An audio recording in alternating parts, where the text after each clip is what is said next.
just gave a whole sohbat this. Maybe we should cut and paste.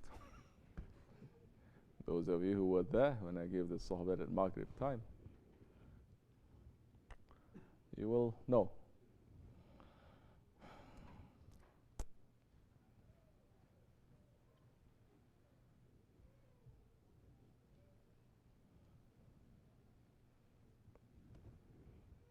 Put it there.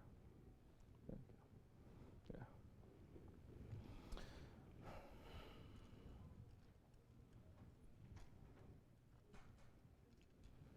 So you know you have tyranny. You know you have tyranny and you want to get rid of it. Find yourself a sheikh. Submit yourself. Get yourself knocked from wall to wall. Then inshallah one day your tyranny will be gone.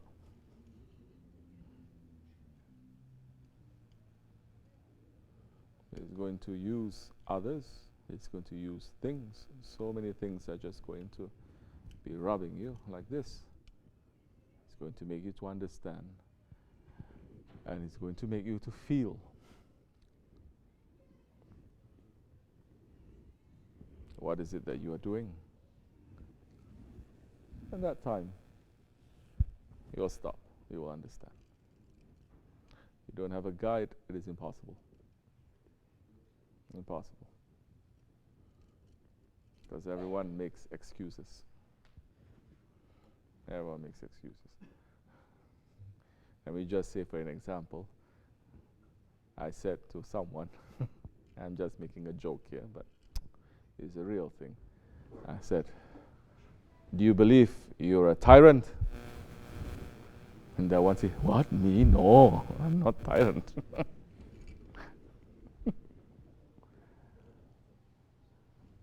I say, really? You don't believe you're a tyrant? No, I'm not a tyrant.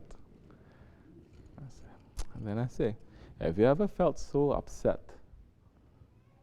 at not the people that you hate, upset with the people that you love, that you feel that you want to smack them or you want to kill them? He says, yeah. I said, that's a tyrant.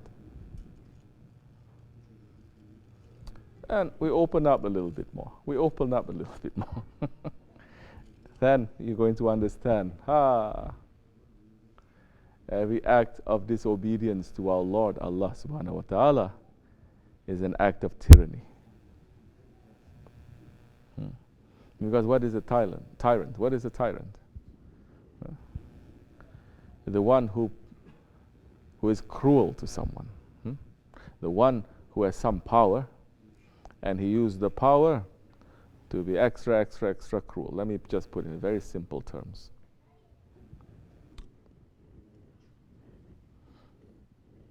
So many of us, when we are in need of something from our Lord, we're asking, begging. But once we get it, we ignore Allah. Or at the very least, you don't have the same kind of relationship anymore. Once that power is given to us, we ignore our Lord who has created us, put it over there. Now is not the time for that. Millions of times I'm speaking, saying to you. Millions of times. Now you're going to cut off the sohbat. The whole idea now, never mind. I'll speak about how important it is to maintain which kind of adab when. Adab is not just following something blindly like a robot. Adab is looking at the situation and adapting yourself to that situation. The adab of a person when he sees a sheikh to when he moves away from the sheikh, it is to move backwards. You don't show your back. But the adab when the sheikh says, now you run and you go there and you save that one because he's about to jump off the building, you don't walk slowly backwards and put your hand on your heart. You run. That is using intelligence. How are you going to learn intelligence if you're not here at the Dergah to understand, to get washed up? But people are saying we're extreme militaristic unit. Our group is extreme militaristic. It's not we're extreme militaristic, it's because you are extremely weak. That's why we look like we're extreme militaristic. If you are strong, we're going to look not extreme, just militaristic. Yeah. We have our Sheikh. Yeah, alhamdulillah. Yeah, he went through military.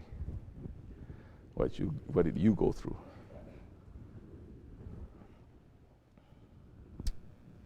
You understanding?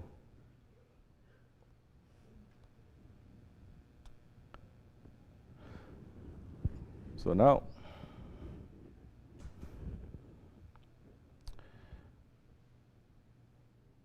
don't get stuck. I just scream.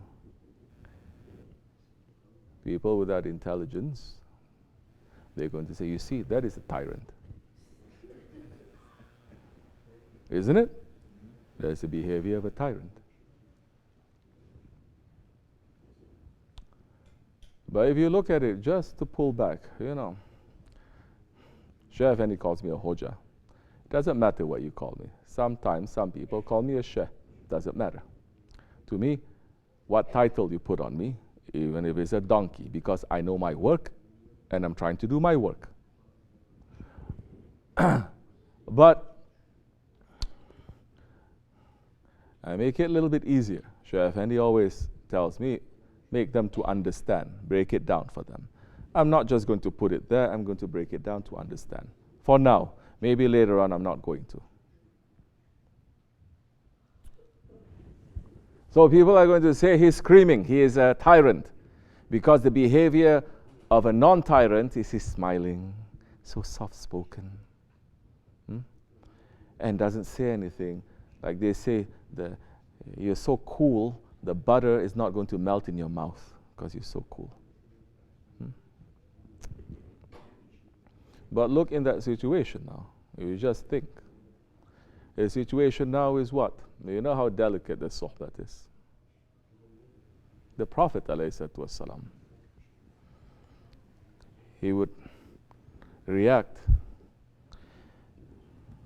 being patient, because when he's about to give the sohbat, the munafiq would get up and to break the connection now, and he has to wait until the munafiq sits down, then to begin again, then another munafiq slowly get up and walk slowly to interrupt.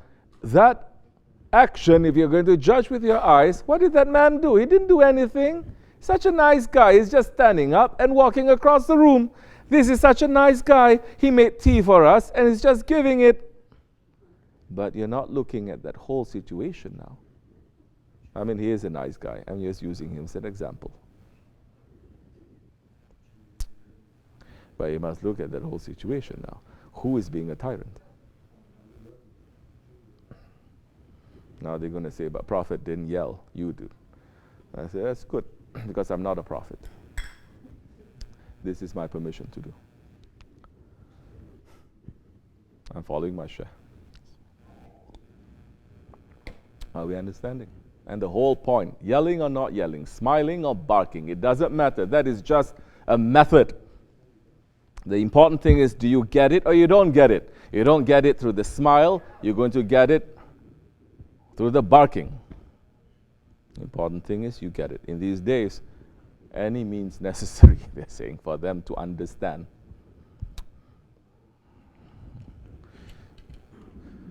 That much is enough. Now give the tea, Fatih.